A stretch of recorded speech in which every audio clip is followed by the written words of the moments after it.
Isa nga sa inaabangan namin tuwing November dito sa Germany ay ang pagbubukas ng Weihnachtsmarkt or ang tinatawag na Christmas market. Hi everyone! So today is the opening of Christmas market here in Freiburg and we're going to explore it. Kung curious kayo kung ano nga ba ang makikita sa Weihnachtsmarkt or Christmas market, panoorin nyo at tapusin nyo ang video na to. November 22 nga yung opening ng Weihnachtsmarkt dito sa Freiburg, Germany, and isa nga to sa mga favorite namin na puntahan ng husband ko. Sobrang ganda ng ambience dito and makikita nyo agad ang mga ilaw, mga kahoy na stalls at ramdam mo talaga na Pasko ang mood. Hi guys! So ito yung isa sa mga favorite namin, yung Kartoffelpupa.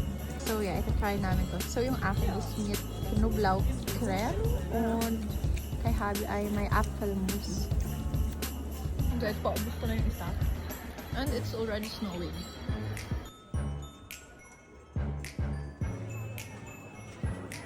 Madami sila ditong ino-offer na pagkain kagaya ng bratwurst, flammkuchen, mga pretzels, at syempre hindi mawawala ang glühwein o mainit na wine na perfect sa malamig na panahon. Ito ngang kinakain namin, ang tawag dito ay Käsewurst. Basically, tinapay lang siya and may sausage sa loob, and yung sausage na yun ay may cheese at may prinitong sibuyas.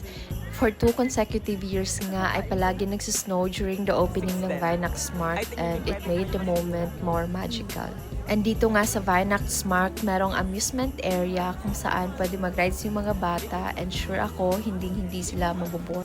Kung naghahanap din kayo ng pangregalo sa Christmas, sobrang dami dito. May mga handmade na Christmas decorations, candles, mugs, at mga cute na souvenirs. Ang ganda kasi karamihan dito ay gawa talaga ng mga lokal.